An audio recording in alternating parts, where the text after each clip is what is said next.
Hello and welcome to the Aussie Football Passport, your one-stop pod for updates on your favourite Aussie men and women who are playing their club careers abroad. I'm your host Alex, and it's another big week for our Aussies abroad. We find out the young Matilda's opponents for the Asian Cup next year. The Socceroos squad is announced for the games against Venezuela and Colombia.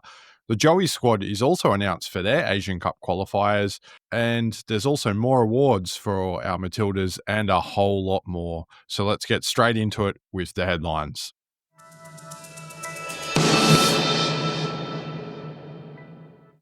Headlines time, and let's start with our awards. Steph Cately has been nominated for the Best FIFA Women's 11. Players have been nominated due to their performances from the 11th of August 2024 to the 2nd of August 2025.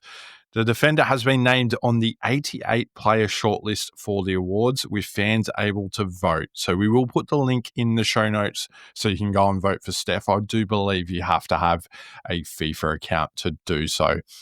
Now, moving on to the young Matildas, and as is Australian tradition when it comes to football tournaments, they have been drawn in a tough pool for next year's Under-20s Asian Cup. They will play Japan, Chinese Taipei, and India.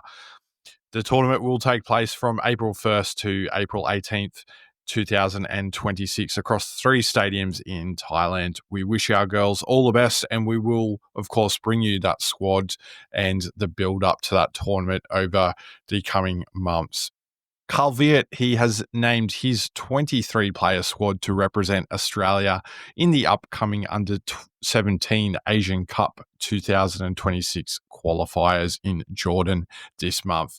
There are 2 not only new faces in the squad, but ones who are playing their club football overseas, and they are Jariah Shah, who is playing for Manchester United's under-18 side, and he'll be familiar with a particular lad that we will talk about later in the podcast, and Lenny Van Heer, who plays for Djurgårdens in Sweden.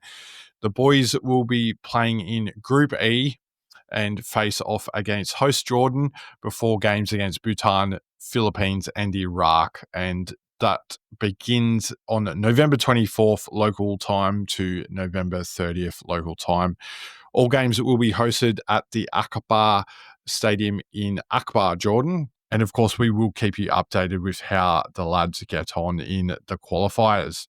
Now to the seniors, and Tony Popovic has made 11 changes for the upcoming matches against Venezuela and Colombia in the United States. What's just a little bit of change in this new squad, isn't it? There's 7 potential debutants and 5 Australian-based players that have been named in the Socceroos squad. Keeping true to his word about casting the net wide, Popper has picked this young man who we alluded to just a moment ago, James Overy, who plays his club football for Manchester United in the underage squads, and Denny Uric, who plays for Wisla Plock. I guess they received their first Socceroos call-ups. Craig Goodwin from Adelaide United is the only capped A-League's men's player chosen. He's joined in the team by Sydney FC pair Paul Okon-Engslar, or Paul Okon Jr.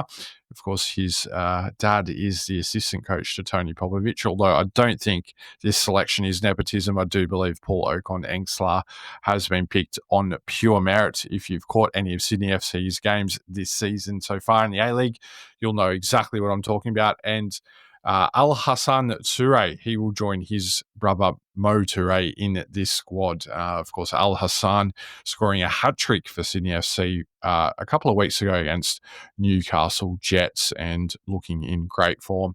The other 2 A-League's men's players chosen are Melbourne City duo Patrick Beach and Kai Truen. So Patrick Beach getting in front of Joe Gauci, I believe, in this squad. There's also recalls for Jackson Irvine, who of course plays for St. Pauli, and Riley McGree, who plays his club football for Middlesbrough. It's the first time that we've seen Jackson Irvine since the March international squads and Riley McGree since the June squads, I believe. So, of course, the lads will play Venezuela first up on Saturday, Australian time, and then face Colombia on Wednesday, Australian time. And we will bring you a wrap of both games in upcoming episodes of the Aussie Football Passport. So stay tuned for those. Now to the newish segment, injury news. And this week, it has been confirmed that Jada Wyman's injury is a knee injury. No further details on the severity or length of time she will be out for. But once that news comes to hand, we will certainly let you know. Now, in terms of Harry Souttar, there is a little bit of an update on that one. He's continuing his rehabilitation with his club side, Leicester City. Transfer Market has listed his return as the end of the year. So let's hope he hits that target and he is raring to go for the March international window for our Socceroos. Now, another update. And another defender, Alessandro Circati, tests have revealed his injury. The scans have confirmed that there is a significant ligament tear in his right ankle, unfortunately. The defender has begun treatment and rehabilitation on this injury, though his recovery is expected to take at least 6 weeks, and it rules him out for the remainder of 2025. And he will be targeting a return to club football in January. So we wish Alessandro a speedy recovery. Adrian Segicic, he is listed to return from his injury at the start of December. Of course, that is according to Transfer Markets, but we will keep you updated if there is any more news on that one. So that's it for the news headlines this week. We'll get into the weekly wrap shortly.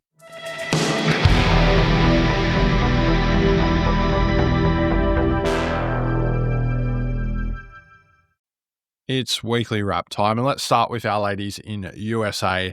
The Portland Thorns are through to the next round of the NWSL playoffs after they defeated San Diego Wave 1-0 after extra time. So an absolute nail-biter in that one. Mackenzie Arnold played the full game and kept a vital clean sheet in that one. Of course, playing in goal. Caitlin Torpey started and played an hour against her former club and was very good from all reports. Morgan Aquino started in goal for DC Power in the USL. They went down 1-0 to Brooklyn. So that is not ideal for Morgan. It looks like her side season is falling apart at the business end. Now, let's go to Mexico, where CF Monterrey drew 1-1 with Club America in the first leg of the Apertura playoff quarterfinals. Emily Gilnick came off the bench in the 64th minute and had a positive effect, helping her side grab the equaliser and put the tie on the knife's edge as it headed to the second leg. However, it all fell apart. She was an unused substitute as her side suffered a heavy 5-0 defeat in that second leg match. It means their season is over. They went down to 10 players in that one with a red card, eventually ending the game with 9, and you can start to see why it was a 5-0 defeat. So unfortunate end to the season for Emily, and it will be interesting to see if she sticks around with CF Monterrey next season or if she returns to Australia or somewhere else abroad. We will certainly let you know once we know. Now let's head to Sweden, where Courtney Nevin started and played 78 minutes at left back for Malmo in their comprehensive 4-0 win over Norrköping, which means Malmo will play in European football next season, which is great to hear. And that is regardless of the result in the final match day next weekend. Daniela Galic, she started, played the full game and picked up an assist for Vizio as they were defeated 2-1 by Vaxio. The positive is that she continues her good form and keeps the pressure on Mr. Joe Montemuro to select her in the next international window. Surely she gets her chance. Amy Sayer, she started and played 62 minutes, while Remy Simpson came off the bench in the second half to play 28 minutes in Kristianstad's 2-2 draw with Linköping. Polly Doran played the full game at right back for Linköping in that one. Now let's head to England, where Arsenal drew 1-1 with Chelsea in a hard-fought contest at the Emirates. Caitlin Ford and Steph Cately both started for the Gunners. Steph played the full game, while Caitlin played 77 minutes. Kyra Cooney-Cross came into the game as a second-half substitute and played 20 minutes for Arsenal. Ellie Carpenter and Sam Kerr both were second-half substitutes for Chelsea. Ellie played 30 minutes, while Sam played 19 minutes. The London City Lionesses defeated Tottenham Hotspur 4-2 in a bit of an upset there, it must be said. Of course, London City Lionesses newly promoted for this season in the WSL. Now, getting back to the game itself, Claire Hunt started and played the full game for Spurs, while Charlie Grant was an unused substitute. Alana Kennedy entered late in the second half for London City, playing 5 minutes in that very good win for her side. West Ham finally earned their first point of the season with a 1-1 draw against Leicester City. Katrina Gorry started for the Hammers and played 76 minutes in midfield, while her compatriot Emily Van Egmond started for Leicester and played 68 minutes, also in midfield. Claire Wheeler started and played the full game in midfield for Everton in their 2-1 loss to Manchester City. Mary Fowler was not in City's squad as she continues to work her way back from injury. Now, to round out the action in England, Charlize Rule played 87 minutes at right back for Brighton in their 1-1 draw with Liverpool. Now to Germany, where Hayley Rasso played 18 minutes off the bench in Eintracht Frankfurt's 1-1 draw with Cologne in midweek German league action. She then backed it up at the weekend in another league game, starting and playing 62 minutes in Frankfurt's 3-2 win over Wolfsburg. Jamila Rankin, she started and played the full game at left back for Hoffenheim in their 2-1 win over Freiburg in midweek league action. She then backed it up on the weekend in another league game. This time she played at centre back, but unfortunately for her and her side, they went down 1-0 to Cologne. Now to Italy, where we must continue to talk about defenders, but unfortunately, it's not a positive story. It is Winona Heatley, who was sent off in the first half after a second yellow card in the 21st minute, which left her side vulnerable. Roma suffered a 5-2 defeat to Fiorentina as a result, and not ideal for Winona. Hopefully she bounces back soon once she serves her suspension. Sassuolo came back from 2 goals behind to draw 2-2 with Inter Milan. Jessica Nash started and played the full game, while Jacinta Galabadaracci was an unused substitute. Alex Chidiak started and played 76 minutes, helping her side FC Como to a 4-2 win over Ternana to round out the women's action for this week. Now, let's get some updates on how our men abroad are going, and let's start in the Championship, where Cameron Burgess played a full game for Swansea City in a 2-1 loss to Preston North End in midweek. He then played the full game for Swansea in their 4-1 loss to his former club, Ipswich Town, on the weekend. It was, however, continuing the theme of Winona Heatley, a difficult outing for Cameron, who was involved in both of Ipswich's second half goals. And by that, I mean they were own goals. So it extended their unbeaten run to 4 matches at Ipswich Town, that is. So unfortunate returns for Cameron in that one. Now, Nestri Irankunda came off the bench in the 83rd minute for Watford as they drew 1-1 with Ipswich Town. That was in midweek. He then started and played 61 minutes for his side Watford as they drew 1-1 with Bristol City on the weekend. So history repeating itself this week for Nestri Irankunda, a bit of Groundhog Day. Lewis Miller, he continues his impressive form for Blackburn Rovers, playing the full 90 minutes in their 1-0 win over Bristol City in midweek. It marked his 4th consecutive full match and Blackburn's 3rd straight victory as they continued to climb the table. However, his luck was to change on the weekend, and Blackburn's for that matter as well. He still managed to play a full game, but they lost 2-1 to Callum Elder's Derby County.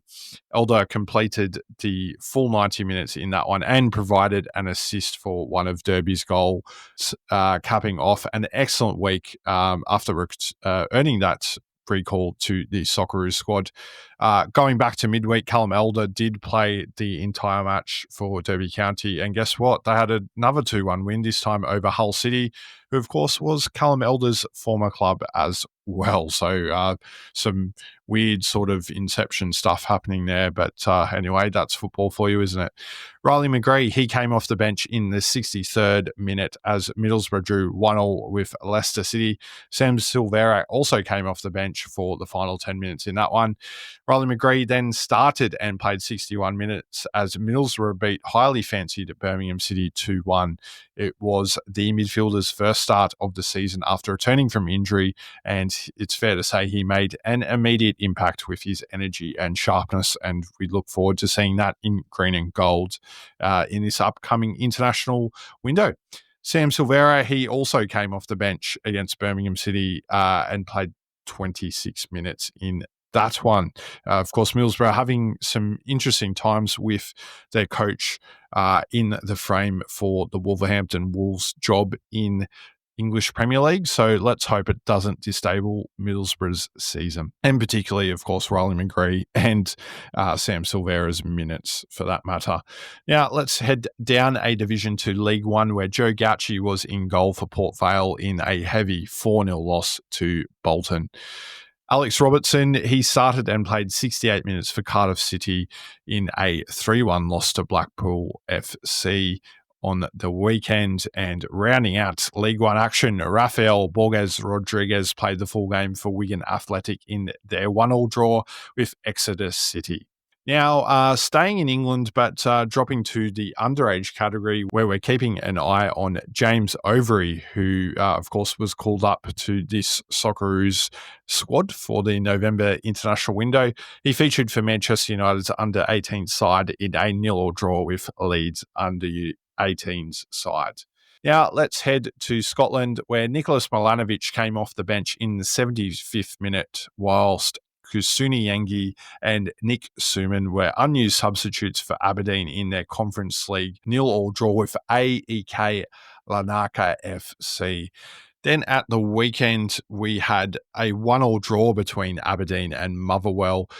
Apostolos Stamatolopoulos played 65 minutes. Johnny Katrumbis played the full game, and Oscar Priestman played 12 minutes for Motherwell.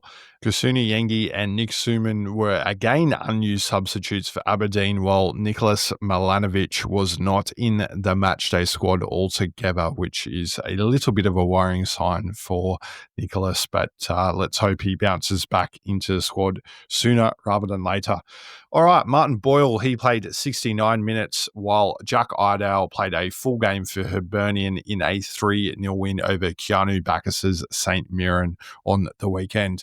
Bacchus played the full game for his side. Cameron Devlin played a full game for Hearts in a 1-1 draw with Dundee United, for whom Zach Sapsford played the full 90 minutes also. Teti Yengi played the full game for Livingston in their 1-1 draw with Falkirk, and of course Ryan McGowan continues his rehabilitation from that nasty infection, rounding out the action in Scotland. Now let's head to Germany, where Connor Metcalf started and played 82 minutes. He also provided an assist, whilst Jackson Irvine came off the bench in the 68th minute in St. Pauli's 2-1 loss to SC Freiburg. Now to Spain, where Matt Ryan made 8 saves in an impressive display for his side at Levante. That is despite his side going down 3-1 to Atletico Madrid in La Liga action. Now, dropping down to the Spanish second division, where Alan Mabil played the full game for his side Castellon in their 0-0 draw with Burgos.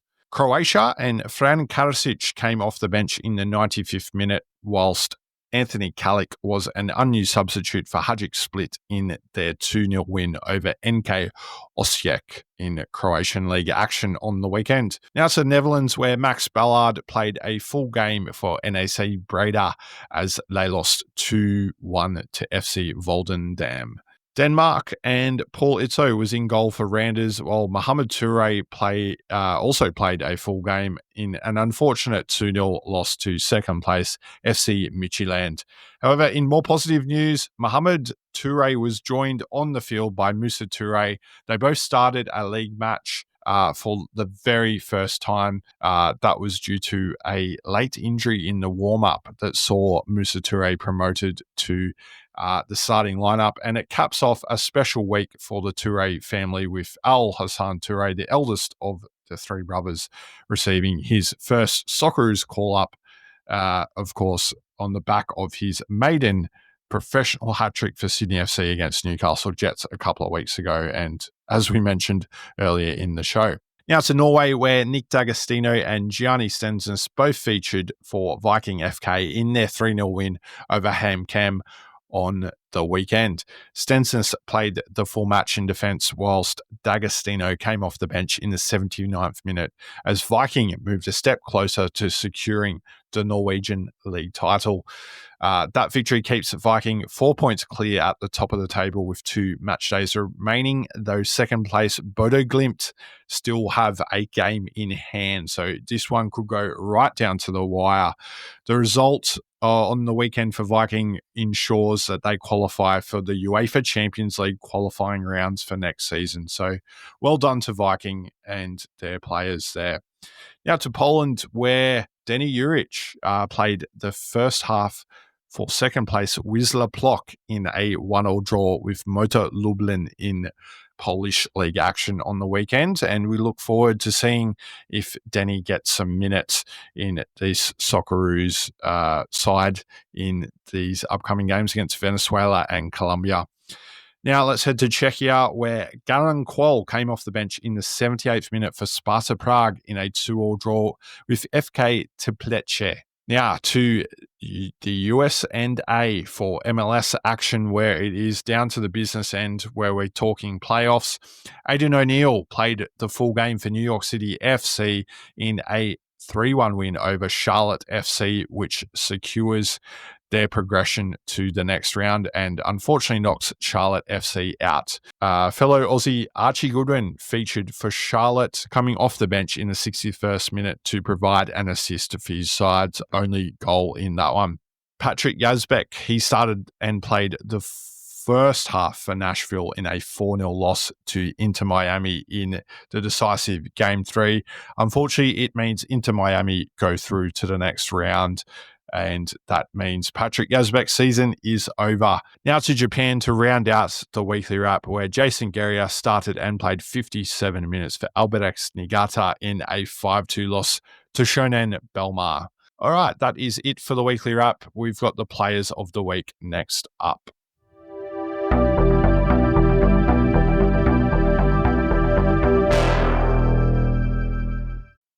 Players of the week, and it was pretty hard to go past this one. We could have given it to Mackenzie Arnold, of course, for her outstanding performance for the Portland Thorns in that playoff game, but we've decided to give it to Avi Luik, whose BK Häcken were crowned champions this week in the Swedish Women's League after defeating Djurgården 2-0. She played the full game, and it looks to be a nice swan song to her career, making it 3 different countries that she's won league titles in.